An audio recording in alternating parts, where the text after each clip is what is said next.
Now, I just wanted to borrow from the Public Procurement Disposal Act and the practice in national government, where procurement, the head of procurement, reports to the CEO. Of course, the CEO of the county is the governor. But I've seen in most of the structures, you'll find the head of procurement being under chief officer finance. So I just wanted to get from the procurement DG, what is the recommended structure for purposes of accountability, so that the governors are actually on top of things on matters procurement, because a situation where the head of procurement is reporting to the chief of finance, in my view, is not right. So I just needed to get some thoughts on that. Thank you. Thank you very much. Anybody else from Group A? The youngest deputy governor from Moranga, any question for us on procurement? Going once, twice, gone. Anna, Taita Taveta deputy governor. Yeah, I would just like to understand what goes wrong in the procurement process when, for example, the transport officer would procure services for maintenance of vehicles and keep switching them from garage to garage.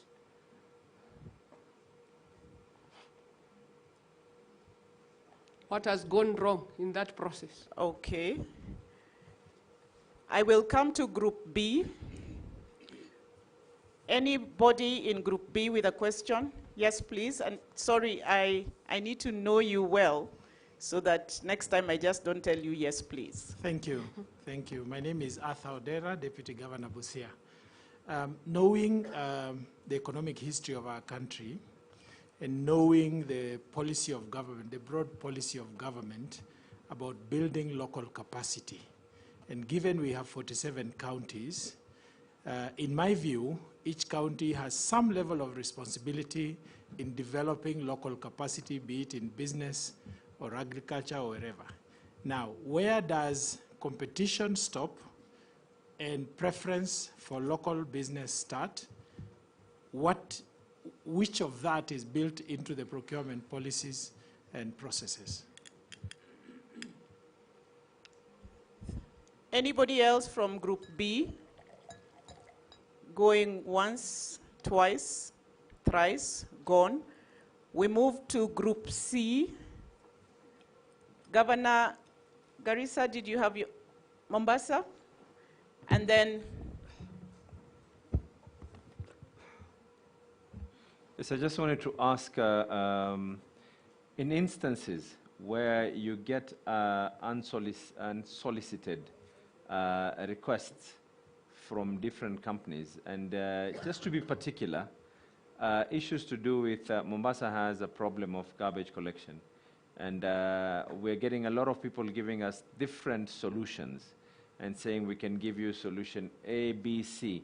So in that instance, I've formally written to PPRA to ask them for their advice on how we can be able to do this. But in an instance where you're getting a lot of unsolicited advice on a service that you actually need, would the best to do a request for a proposal or an expression of interest? But of course, we've written to PPRA based on that. And my brother from Kakamega indicated he's right. I chaired the PIC in my previous life. I know we've met there before, but in that instance, the CEO is the person who the buck stops with them. And on this instance here, where does the buck stop in terms of the county? Just to re-emphasize on that. Thank you very much, Governor Mombasa. Sorry for pointing at you. Kindly just let me know who you are. Yeah, Barorot, Deputy Governor, was engaged. The question I have is with regard to frame contracts, whether the Procurement Act allows for frame contracts, because for the case of us in Wasingishu, we have a large number of machinery, say from Caterpillar, that we use for our roads. But you find that when we are sourcing for spares, you'll find a machine which is possibly in the tune of costed 30 million or so, being grounded because of missing a spare part of 10, 20,000. Yet, if you have a frame contract, if you procure a frame contract with the original equipment manufacturer, for example, the OEM, then it will be a lot easier to continue providing service as you facilitate a frame contract. Then with regard to OEMs, I don't know what's the position of the procurement team in terms of sometimes when you go for parts from third parties, you may achieve it being cheap, yes, but you go for things which are not authentic. So it will be costly in the long term, especially with regard to machinery. So I'd like this to be conversed because most of the other places we tend to focus on the OEMs so that you can have longevity of your machinery. Your Excellency, Deputy Governor Wasingishu, could you just give us the full meaning of OEM? The acronyms could be a little bit difficult for some of us. Fair comment, moderator. It means original equipment manufacturer. So for the case like when I mentioned about Caterpillar, you can get parts from third parties, which may be cheap, yes, but it will cost you in the long term because you are using non-authentic parts, yet you could source it from who sold you that particular equipment. So it's normally in industry, it's called original equipment manufacturer. Very well put. With that, I will first come to my panelists so that they respond to those different questions. Please pick what speaks to your area of competence. I think Ogot and Patrick, you will handle the question around the role of the governor in procurement, the reporting lines, the issue of change of supplier, the frame contracts, and also the issue of requests. And then, John, probably you could give some insights around the issue of building local capacity, the difference between competition versus preference. Ogot? Thank you. I'll look at the role of the governor and reporting structure.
A contract.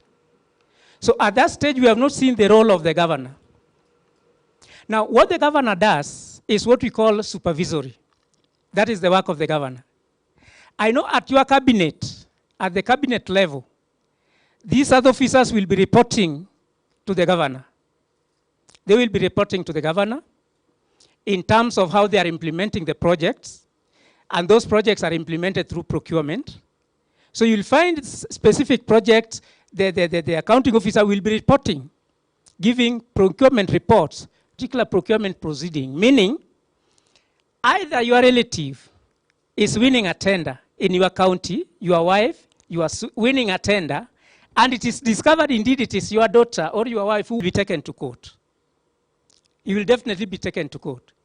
If there are instances where you have given instructions that certain procurement be done in a certain manner, and these cases are not rare, where the governor directing that this particular tender, give it X, Y, Z, and you have done that in writing, and it can be traced, that in reason you have just woken up, and we have seen cases where a governor can go to a site where certain projects are being implemented and says, I'm terminating this project, and telling the contractor to pack and go without following due process, you will be taken to court.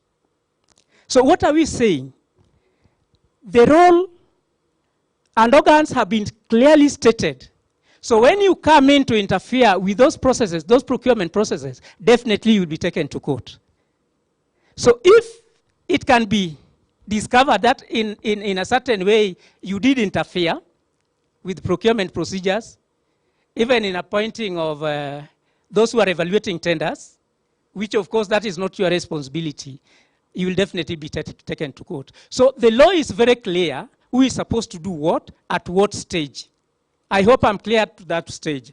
Now, next, you want to know the reporting structure. As I've already said, the law, we have the CEC in charge of finance. The CEC in charge of finance, who is appointed by the governor, is the one in charge of county treasury. Now, if that be the case, then we have the CEC, the accounting officer, who in this case is what? The chief officer in charge of finance.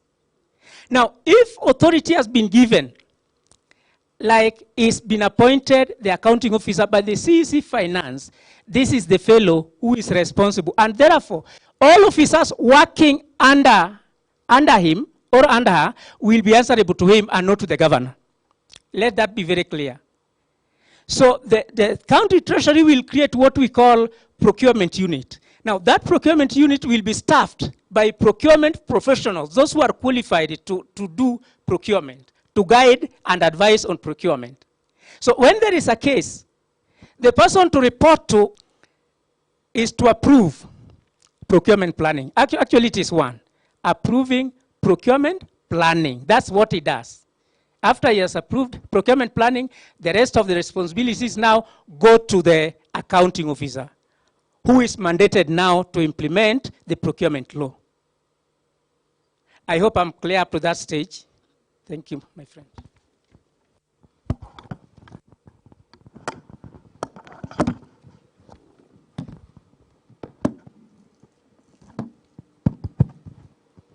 Good afternoon, Your Excellencies. I think my colleague has clearly spelled out on the issue of separation of responsibilities.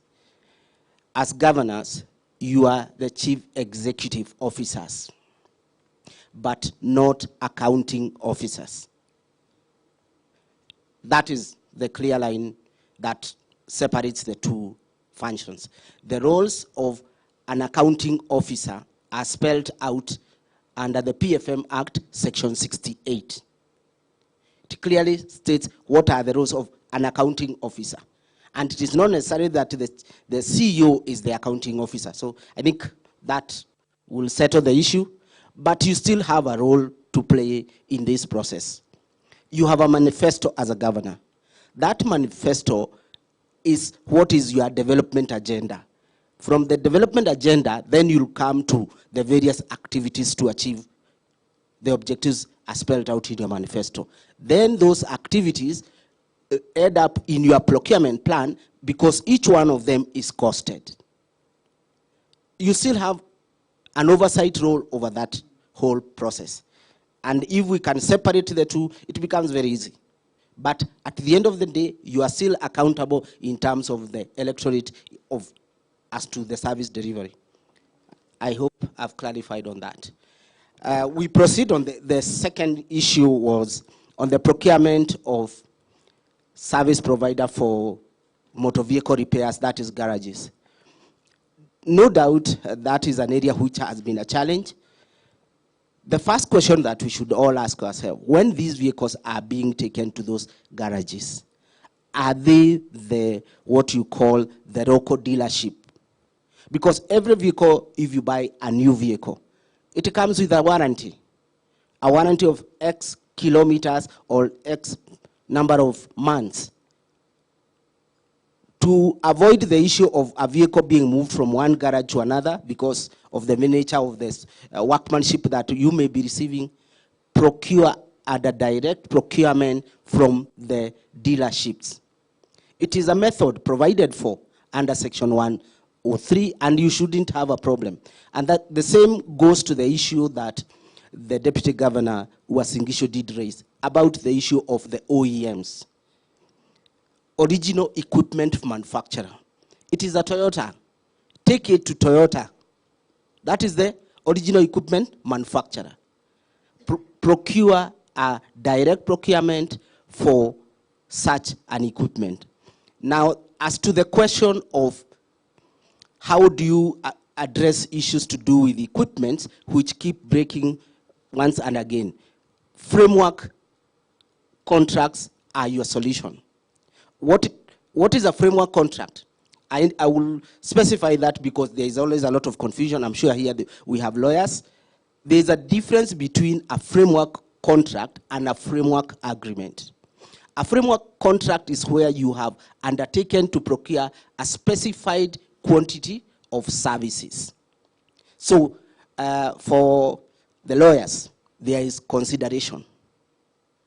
But in a framework agreement, you have not specified the quantity. What you have only specified is the period, the unit prices, but you are not undertaking to procure any specified quantity of services.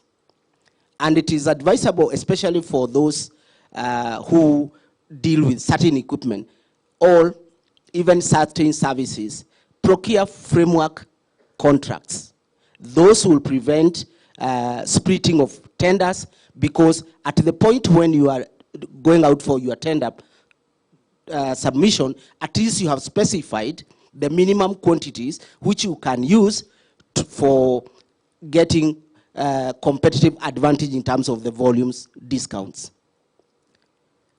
I think that issue of contracts, I know, and indeed in Mombasa, I did get the feedback from some governors that they were abused by the outgoing governors, where they have gone ahead and procured framework contracts for 3 years at the point procurement, those officers, let me say not the governors, but the officers who are responsible for the procurement, which means that your hands are tied in terms of those procurement because they have entered into contracts. How do you deal with those? Because indeed, there must have been abuse when those procurements were being done. When you are procuring for 3 years, knowing very well there is a transition. How do you deal with that? As the governor of Nyeri did mention, look at the exit clauses of those contracts. Look at the prices. If the prices are above the market, you can challenge those contracts. I have digressed on that because I'm sure it's an issue with some of the governors where they are having to. As to the issue of unsolicited proposals, which are coming, as the governor of Mombasa did mention, whereby service providers are coming with what we call, they are expressing their proposals that they can do this, they can do that. The best way first is to ask yourself, is this procurement or what is being expressed in my procurement plan? Yes, if it was in your procurement plan, what was the procurement method which is stated in that procurement plan? Then the next question that if it fits with that, The next question I would say, if it doesn't fit within any of those methods, go for expression of interest. So that you give every person, even those who cannot approach your offices, an opportunity to express an interest that they can do the same. It is an area we have all to be careful, because it adds up that the process was not competitive. When you go to a particular vendor, and because they have expressed an interest, you proceed to procure from them at the direct procurement. So recommendation, do an expression of interest, and it will sort out all your problems. Governor Mombasa, you did mention about the CEO. I think that was clarified. On the framework contracts, I think I have answered together on that issue as I was dealing with the others. That's for the Deputy Governor Uasin Gishu. Allow me to address the... No. Ogot, I would request that you allow him to respond first. Okay. Then we will take another set, then we will come back. So there's no pressure here. Okay. Just cow. Okay, thank you, Your Excellencies. The observation from His Excellency from Uasin Gishu about the competition preference, local capacity building. This comes in from the perspective of what the Constitution says in Article 227 about how we are supposed to work to have fairness, equity, transparency, and cost-effective procurement. So here is that when you look at the Public Procurement and Asset Disposal Act 2015 or revised 2016, it gives an affirmative kind of approach, whereby now if you are diverting from the normal, you are supposed now to go to the revised and see how you can improve the capacity using so that when you are procuring services, you have a project or you need to have services at the ward level, let it be procured from that level. At the sub-county, let it be around the sub-county. At the county level, again, we have. So that now you are using the, for instance, you are using now the affirmative action, which is realized in access to government procurement services, opportunities, so that now you are able to now look at the preference and the reservation that is there within that category, so that you are able to use that, you shield yourself behind that.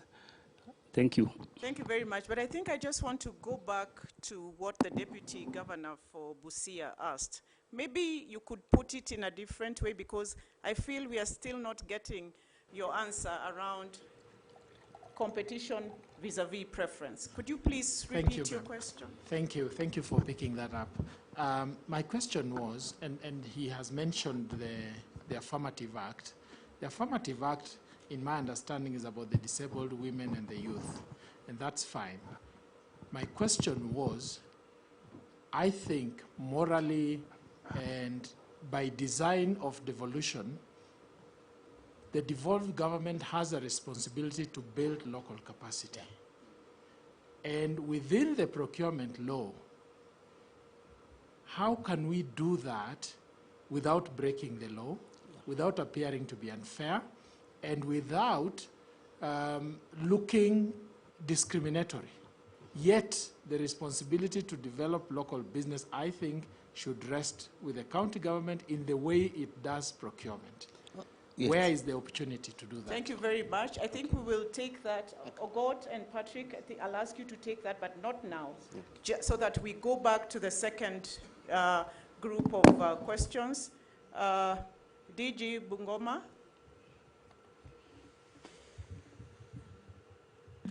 Okay, my question is on qualification I would want to understand the link between pre-qualification and real offering of tenders, because I've come across many groups or companies, after their companies have been pre-qualified, then later on it happens that they are not given any tender in the government, and now they don't understand because they think it is obvious after you've been pre-qualified, it is obvious that you'll be given some work to do. Got you very well. Clarity around pre-qualification and actually giving what needs to be given. I don't know if, Florence, did you have your hand up by any chance? DG Kilifi?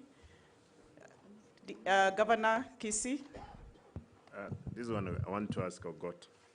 What you did indicate that there is structures. Now reporting is done and who is responsible. But you see in most circumstances, you realize that governors, they're the guys who are on the line or cross line on prosecution before the Senate, before court, whereas the accounting, as indeed the way you had directly put it, lies with the officers who must have conducted the whole mess. Therefore, what is the remedy in it? You have seen many governors who have been taken before the Senate, then impeached because of the offenses of the junior officers, and you're saying the governor, you have no business completely to direct. It's only that you must get complaints from the chief officers, or the CECs, not even the chief officers. And this calls for the discussion we had in the morning. What is the role of the governor then? It's just a flower girl in all the business of running the county government businesses. Shortlisting of companies, and I think that's what Our Excellency Bungoma, the DG, has stated. What is the law on shortlisting of companies and suppliers? Is it that it's a continuous process or is once? When does it stop?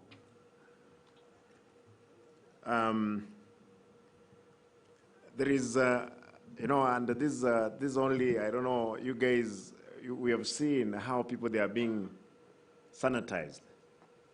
Even the guys who are supposed to be going through the parliament for appointment of cabinet secretaries.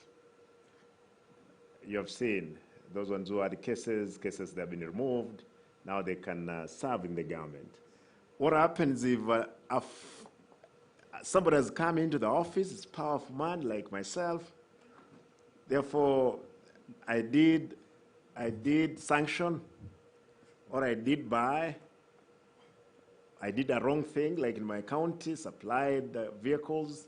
Those vehicles, they not follow the due process. I've gone ahead, I've asked the EACC to withdraw the cases. When will the rubber meet the road? When you're trying to explain and for us to adhere to the law? Very good question, Governor. Very well put. When does the rubber meet the road? When we have a lot of sanitizers around. I will go to, sorry, I don't know your name, but you're next to DG Nyandarua. Please tell me who you are, so that next time I don't just go like this. Thank you. My name is Engineer Fred Kirui, Deputy Governor, Kericho County. My question is on a framework contract, and more so on the civil works, especially on roads. You find that when you got to the county, especially our county, we got that the county had entered into a framework contract on the construction of roads, whereby the contractor or the suppliers have been asked to price how much they will charge, let's say, per hour or machine hour. However, you find that that thing has really been abused. And it is one of the avenues which I think probably we've lost a lot of money. Why? The contractors or when you are actually pricing a works, you price civil works based on quantity. So that if the quantity to be removed or to be excavated from a road project is, let's say, 100 cubic, all machines have been rated to do a certain output of work per hour. So at times, you find that the contractor will bring the machine there and switch it on from morning. The hours will run up to 8 hours in the evening, and probably that person has only moved 1 meter. So I don't know whether such contracts qualify, because that is one of the areas, and you'll find it has a lot of appetite when it comes to contracts, whereby you find the one framework contracts on roads, civil works, and when you're opening a new road, if you're opening a kilometer, let's say at a certain place, it is not similar to opening another kilometer on another site. So definitely the quantity of material that will be excavated on both sides will be different. So is it in order actually to have framework contract on civil works, especially on roads? Thank you very much, DG. I think you've put your point very clear around abuse of framework contracts in relation to roads, the civil works particularly. DG Nairobi?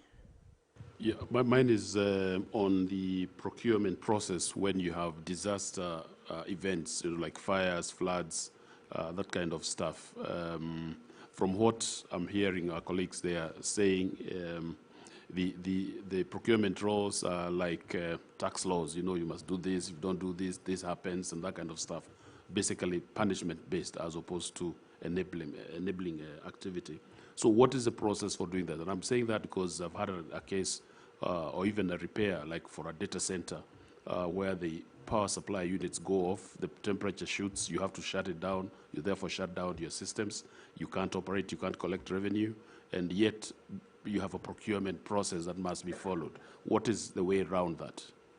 Thank you very much for bringing that aspect of flexibilities in the wake of emergencies. Please note that, my panelists. Group B, anybody with a question? Yes, madam. Please let me know your name. Thank you. My name is Deputy Governor Makueni.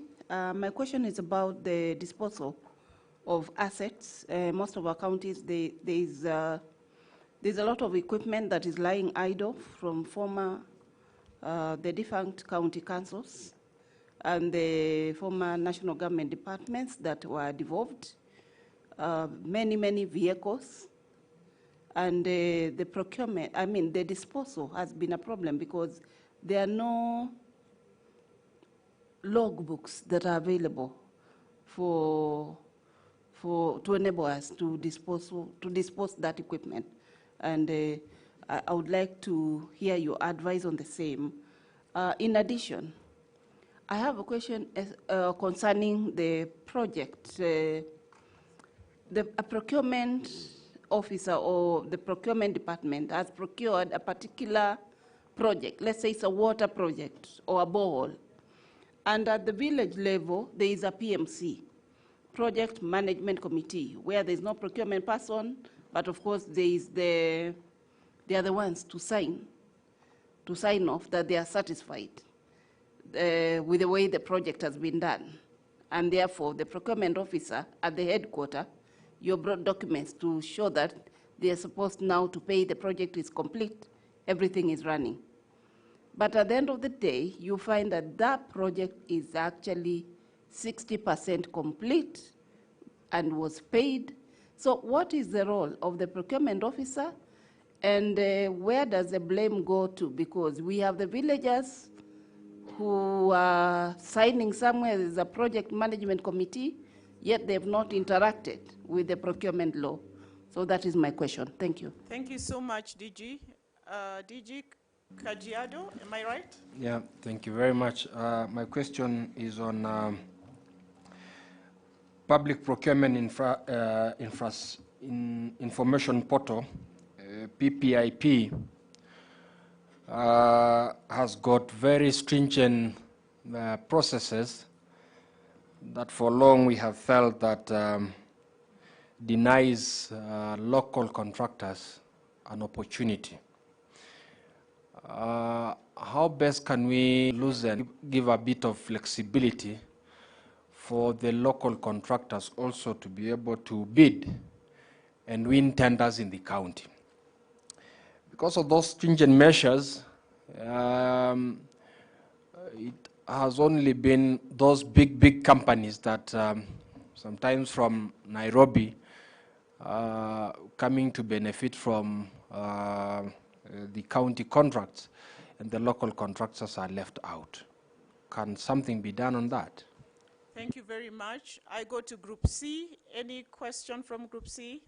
Yes, Governor, Kiambu County.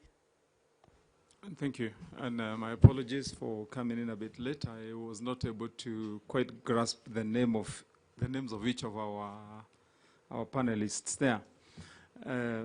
Just three quick issues, and sorry if I take you back, but some clarification on the first issue that I found you on, and you did well to explain the role of accounting officers as per the PFM. And you've also mentioned clearly, yes, which is right, that the governor is the CEO.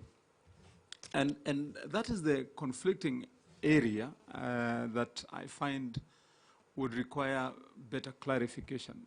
Just by a plain check of the dictionary, who is a CEO? A CEO is the highest ranking person in an institution, ultimately responsible for taking managerial decisions.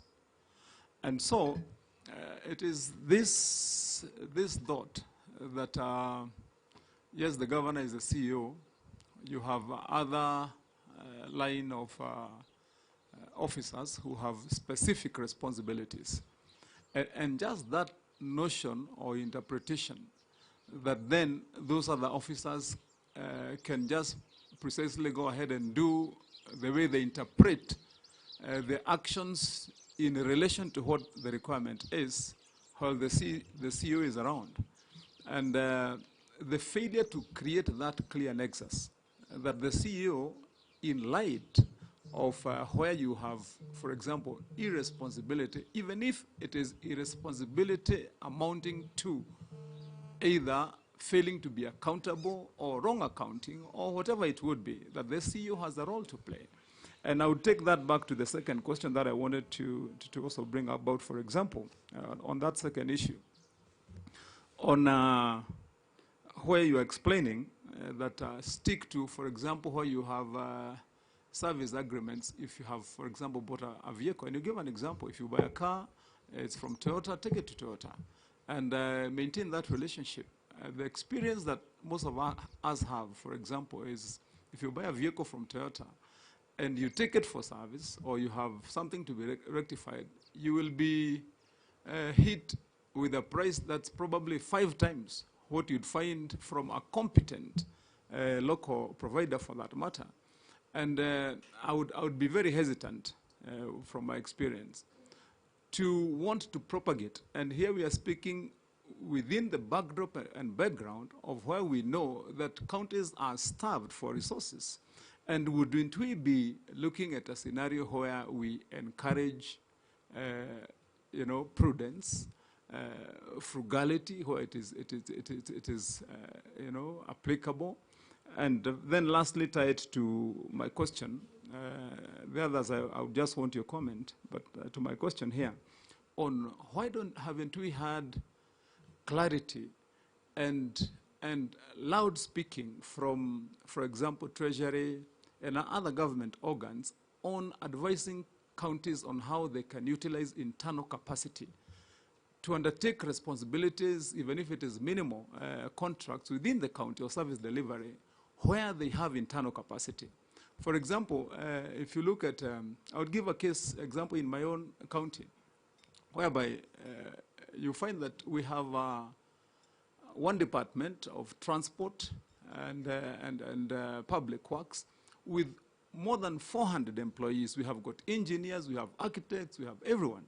But just to repair the headquarters, you have to, you find that the entire system is waiting to go and float a contract for people to come and replace tiles that were broken.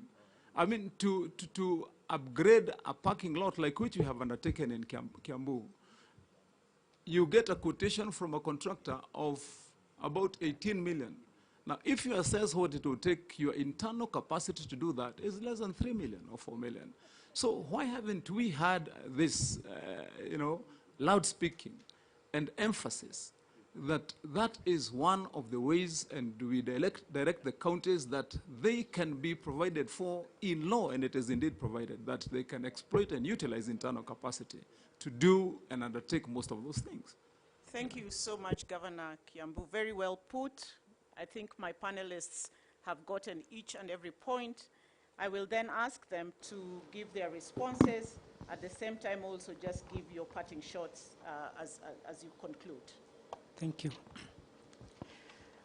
Let me address local capacity, supply listing, and still the role of the accounting officer because it is recurring. Then my colleagues will also address the rest. Now, on local capacity, this is what the law says. There is two things. There is what we call preference and reserving a certain percentage of a budget on procurement. Those are two things which we are encouraged to do. Now, what we mean by preference? Preference, we use it in two instances. One, the law requires that materials which are locally available, use 100% of your budget buying them. Meaning you are preferring the local product as opposed to foreign. Instead of importing, buy locally. That's a preference. Another area of preference where we apply preference is where the foreign companies are competing with our local companies, in which case you give what we call a margin of preference. So that if a local company is competing with a foreigner, what you will do, you will set a margin of preference saying you are going to undervalue, underprice the local farm by 20%. Now, what does it mean? If a foreign farm is quoting 200, the local farm is quoting 230, reduce the local farm by 20%, then you compare with the foreign company. So that we call margin of preference. It is also a way of promoting the local industry. But let me be specific to what was being asked about the local contractors, or you want to promote the locals. The law also allows you to allocate 20% of your, at least 20% to locals, resident. So in a county, say Bungoma, you are required to allocate 20% minimum, that is the minimum. But there is no law stopping you from even allocating 50%. The law is only setting 20%. So if you want to promote the locals, you can use that. There is a leeway. Use 20%, you can put 30%, and in the tender document you indicate these tenders are only applicable to local residents. I hope that one has addressed that particular concern. There is what we call supplier listing, which people are confusing with pre-qualifying suppliers. The two don't mean the same. Supplier listing means those firms, if you want to have them in your database, so that you can send quotations to them anytime you want to procure maybe things which are not above 3 million or 5 million for works, you can float to them. So in your database, you will have that, and the law requires to retain that list for a period of 2 years. But continuously, every 6 months, you are supposed to update that. I hope that is very clear. Supplier listing and pre-qualifying, they are two different things. Now, to pre-qualify means you have a complex project.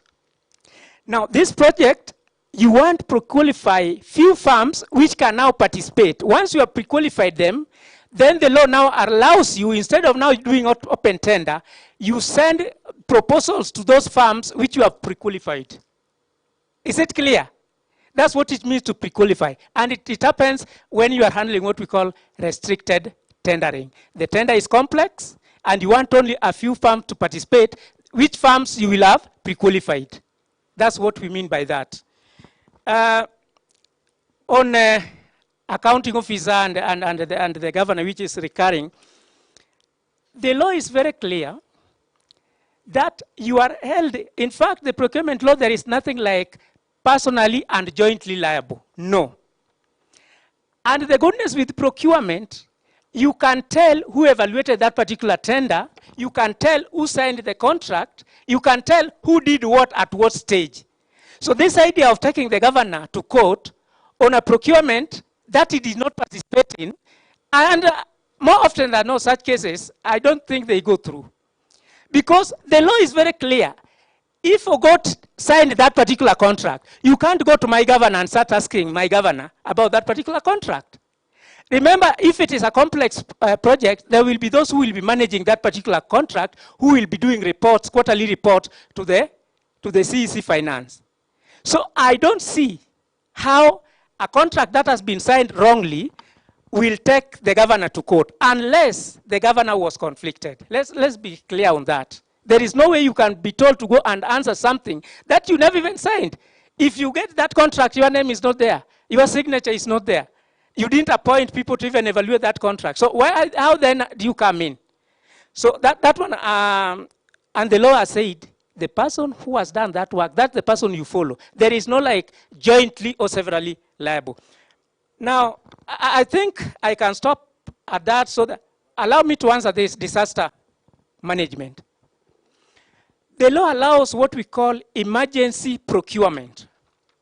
So that even if you find the CEO, who is the accounting officer, is in this kind of retreat, and something has happened back at home, the law allows whoever in charge at that particular moment to address that disaster without referring to the CEO. Then later, the law allows you prospective approval. You can approve after the occurrence, and you can justify this was an emergency. The law has defined what an emergency is.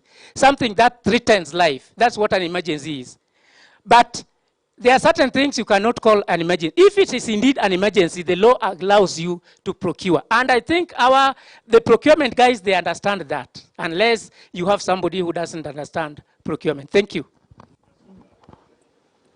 I seek a clarification. Just on that, you know, there is something interesting you've just stated. Your Excellencies, please allow me to manage this session in the best way possible. Because if it gets out of that, you may have not answered it. Your Excellency, allow me to manage this in the best way possible. Let the panelists respond. We will still come back if there are anything that needs clarification. Let us not interject, so that it also allows those who are doing the consolidation an easier way of putting things together. Allow me to manage this session.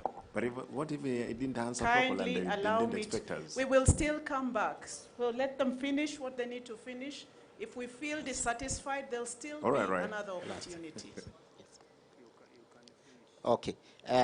Moderator, just to take from where my colleague has left, on the issue of capacity of counties, you have a procurement method called public participation, in terms of community participation, whereby you can unbundle your procurement plans and decide that this particular procurement will be done by persons in this ward. And some of them are like repair of roads, those maram roads. You can decide to use community participation as a procurement method. It is there. So just, okay. I will now, Governor Kiambu, I will answer your question. I believe I'm best suited to deal with that. Yes. Deputy Governor Kiricho, indeed, I understand the difficult situation you are. And more so being an engineer, I understand it becomes very difficult to explain how you would procure a framework contract to construct roads. This goes back to the issue of specifications. You can only procure a framework contract to repair, not to construct a new road, because the terrains are different, the geospatial that you'll do will be different, and the materials you are dealing with will be different. So definitely there is a problem with that. It can't be a framework contract.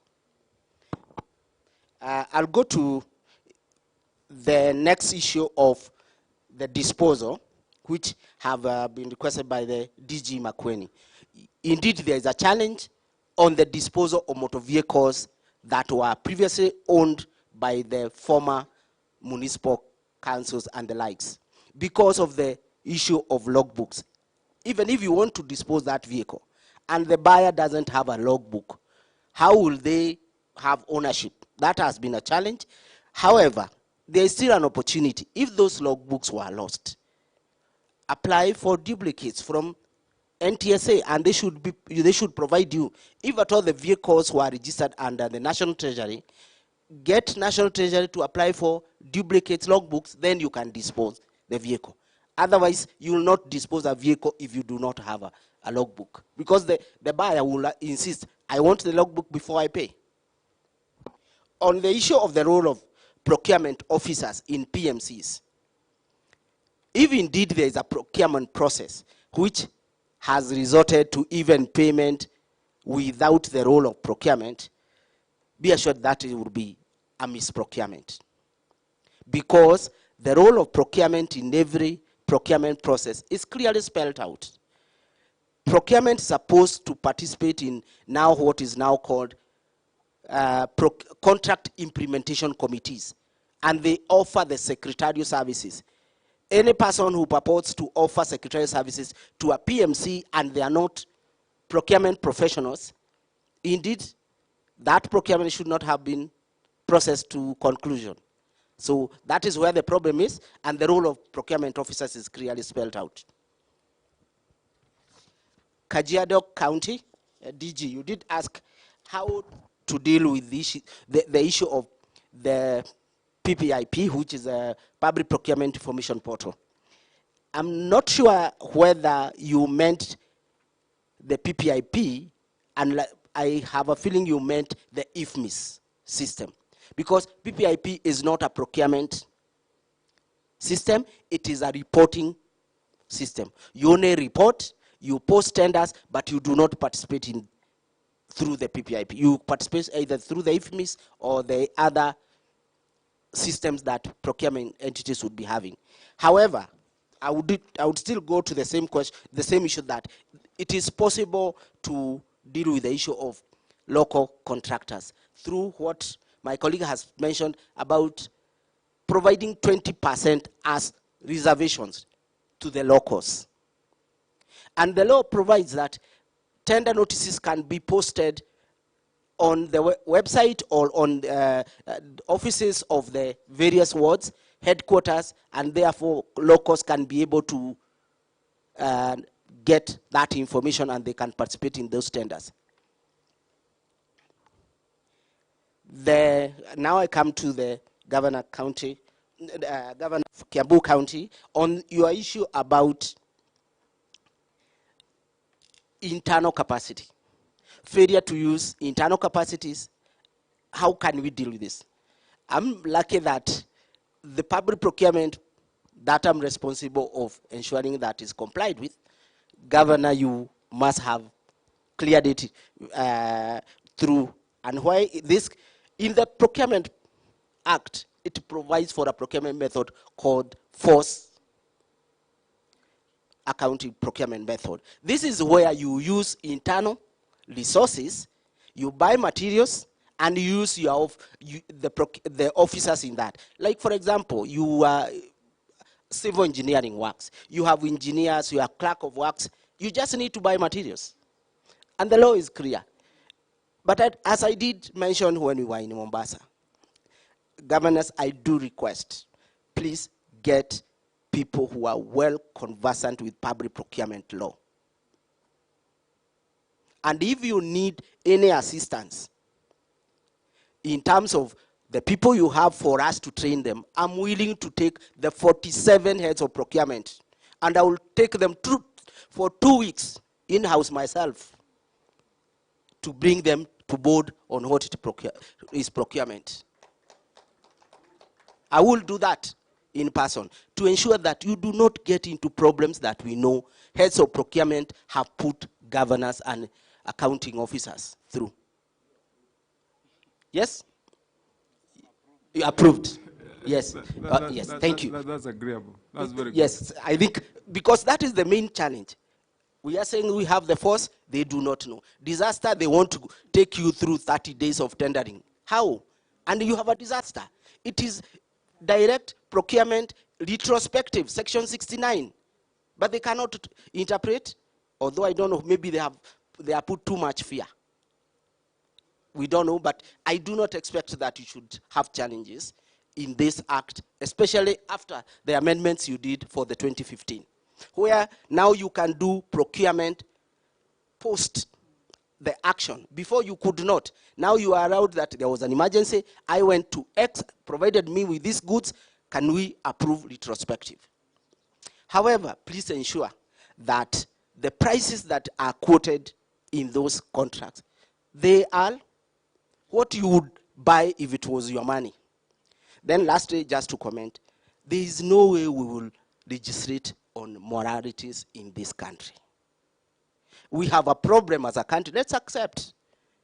People want to exaggerate contracts. People want to do their own things. And you have to deal with it as a society. Let's face it, because we are finding those challenges. And in the morning when you are discussing the issue about the package of governors, I sat there and I felt a bit worried as a regulator of public procurement. I need to digress on that issue. We need to ensure that people feel comfortable after they leave work, what they do. As a regulator, I would love where the governor will leave office, has a medical, has a vehicle the way other officers are provided in your level. That will guarantee me that there will be no incentive to take what is not yours. Those are the issues, and we debate as a country. The minute we debate, it makes my work as a regulator that somebody has no reason whatsoever to get into the cookie jar. And those are the issues we are, and I'm harboring as a regulator. How do we deal to stop this vice, which we can't regulate with the public procurement law? Thank you so much, Patrick. I think these guys deserve a round of applause. They have done a good job. We are happy with them. Any other questions that you may have for them, please see them at a personal level. At this point, the session is closed. We are now going into the next agenda item. No, now you are bullying us. We couldn't you did clarify something quick. No, please allow me. Yes. Allow me to manage this. This session was to end at 4 p.m. We have done what we need to do in terms of really picking out what needs to be picked out. Okay. Governors, please bear with me. You remember you did agree that if they answer, then you will answer sufficiently. What was that not answered sufficiently? No. I was asking Ogot. Ogot? Not even Patrick. Okay. So can you ask Ogot what you want to ask Ogot? We have 1 minute for you, Governor. So then I can also have my minute. Yes, Sogor, it's important. Sorry to take you back, but if you ask Wamatangi, Governor Wamatangi, he has been cross-examining governors at the Senate for the things that we are discussing about procurement.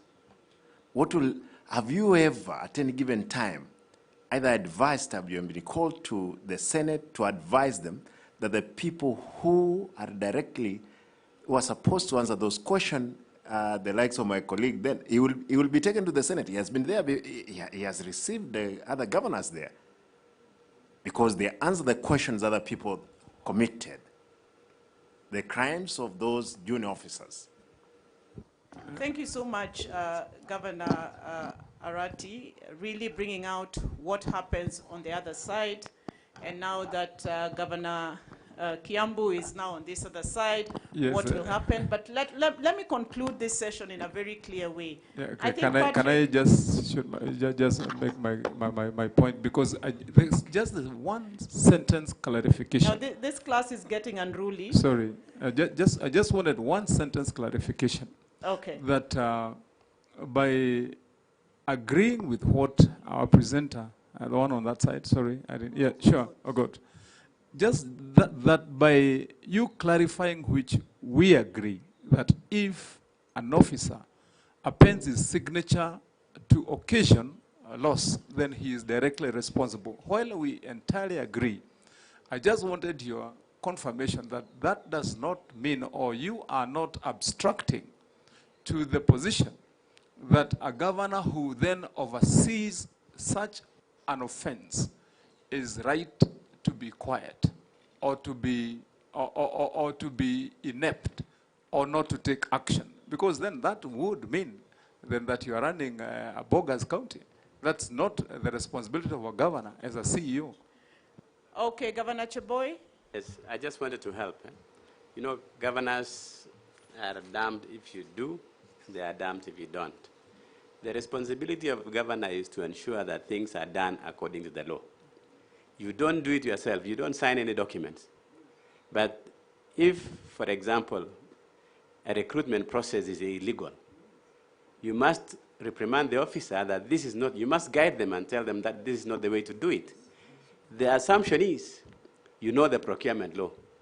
And if your people are doing procurement, at every given time you can ask for a report on the procurements that they are done and whether they have followed the law or not.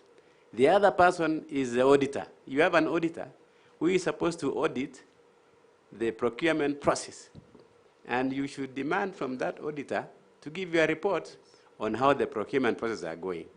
You are not responsible personally to do the procurement or to sign anything, but you must monitor and take appropriate action where they fail. If they are doing the illegal thing, you remove them, for example. And I think there are procedures of dealing with that. That is the way I would like to suggest, from my experience, Thank you so much, Governor Cheboy. I think we have concluded this session. It went very well. Patrick, Ogot, James, thank you so much. Can we give them a round of applause, please?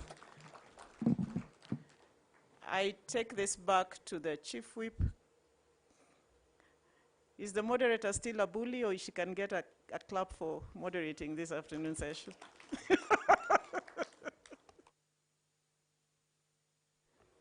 Back to the CEO.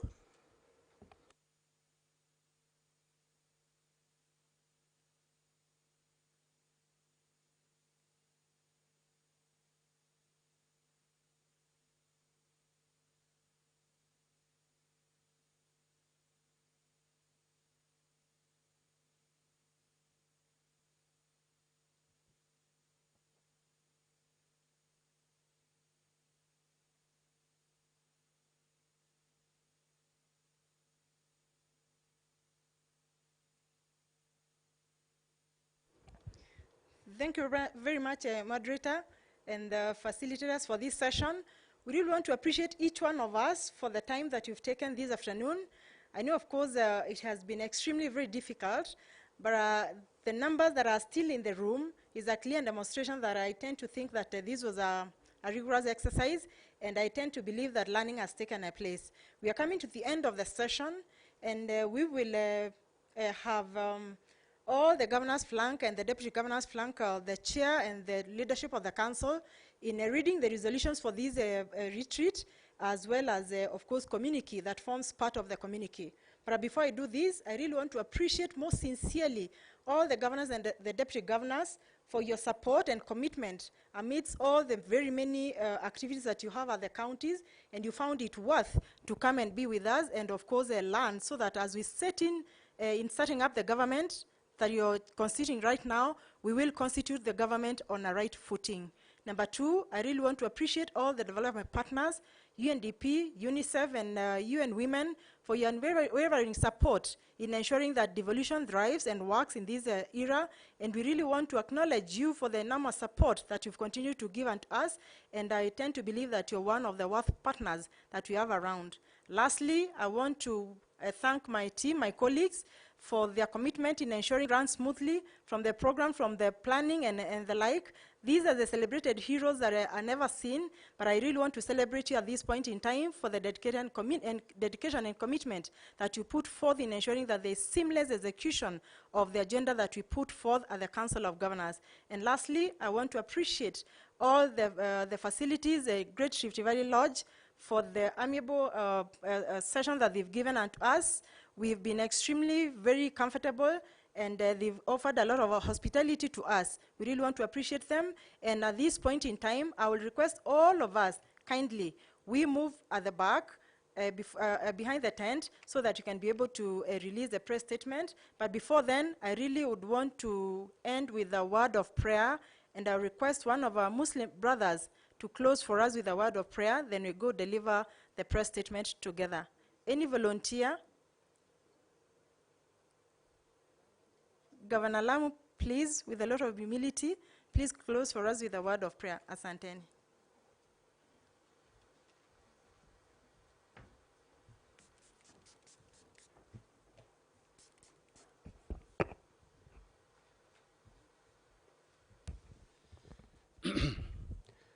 Bismillahir Rahmanir Rahim. First, we pray to God that these deliberations will be beneficial to all of us. We also pray that all the governors, the deputy governors, and all those who made this retreat possible, may Allah shower His blessings on them. We also pray for success for all our counties and our country. And lastly, we pray for peace in this wonderful country of Kenya. Amen. Amen. Sorry, a point of correction. We are doing the press statement here. Please just be seated as the chair comes in to deliver the press statement. Kindly. It will just be 2 minutes, then we'll be done.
Thank you for making the time to come for this press briefing.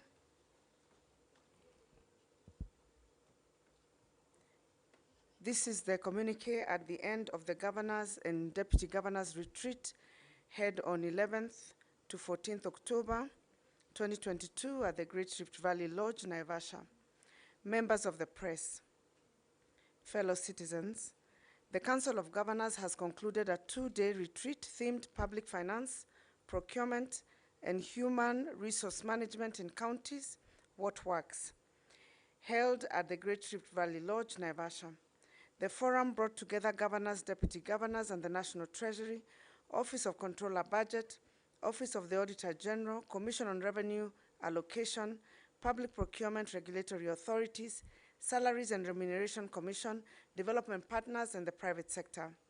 The purpose of the retreat was to address common challenges affecting county governments with regard to public finance, procurement, and human resource management, with a view to facilitate smooth service delivery across the 47 county governments. In line with the set objectives and deliberations, the following resolutions have been agreed upon. That on county budgeting, financing, reporting, and audit, the Controller of Budget and the Central Bank of Kenya shall put in place an automation system by December 2022 so as to eliminate the movement of county officers to Nairobi for clearance of payments. The actors for this are the Controller of Budget, Council of Governors, and county government. 2, the National Treasury shall disburse the funds due to county governments within statutory timelines. The actors are the National Treasury. 3, the National Treasury, the Council of Governors, and the Commission of Revenue Allocation shall have a working committees to develop position papers on how to handle, among others, the payment of salaries of the ECD teachers and the classification of development spending. The issues raised by the working committees shall also be forwarded to the IBEC for adoption. The actors are the National Treasury, Council of Governors, Commission on Revenue Allocation. 4, a meeting will be held between the Council of Governors and the Equalization Fund Board so that the governors can be appraised of the structures of the board, its governing regulatory framework, and flow of funds to concerned counties. The actors are COG, National Treasury, Control of Budget, and Commission on Revenue Allocation. 5, Excellency Governors shall, within their respective counties, support the Office of the Auditor General in promoting accountability in the management of public funds.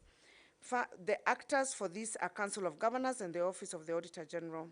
6, the Intergovernmental Relations Technical Committee shall ensure that all devolved functions are fully unbundled and transferred to the county governments, and the attendant resources shall follow the functions. The actors are the Council of Governors, the Intergovernmental Relations Technical Committee. On county public service management, the resolutions are as follows.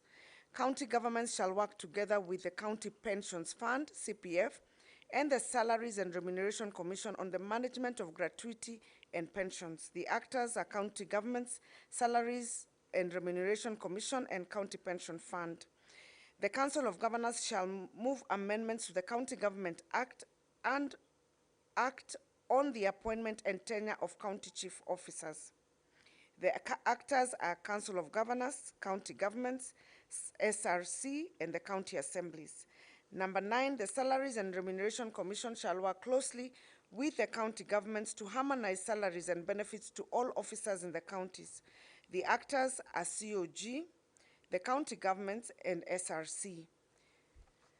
10, the Salaries and Remuneration Commission shall review the job description of the governor's appointees and award salaries commensurate to their roles. The actors are COG, county governments, and SRC. The Salaries and Remuneration Commission, in collaboration with the Council of Governors, shall review the Transition Authority 2013 circulars on advisors to reflect the current labor market trends and to allow attraction of competent officers. The actors are the county governments and the SRC. On county procurement, it was agreed as follows. Excellency Governors shall, within their respective counties, ensure that the procurement function is undertaken by procurement professionals as defined by the Public Procurement Law, and the actor is the county government. Finally, the Public Procurement Regulatory Authority shall convene a capacity building workshop with county supply chain officers to appraise them on various procurement methods and processes. The actors are the Council of Governors, county governments, Public Procurement Regulatory Authority, and the National Treasury. In conclusion, we wish to appreciate all the government institutions that participated in this critical engagement. They have indeed showcased their commitment in ensuring that devolution is strengthened and it thrives. We also wish to thank all our development partners for their continuous support and engagement in ensuring county governments offer efficient service delivery to the people of Kenya. Signed, Anne Waigoro, Chair of Council, on behalf of the Council of Governors. Thank you.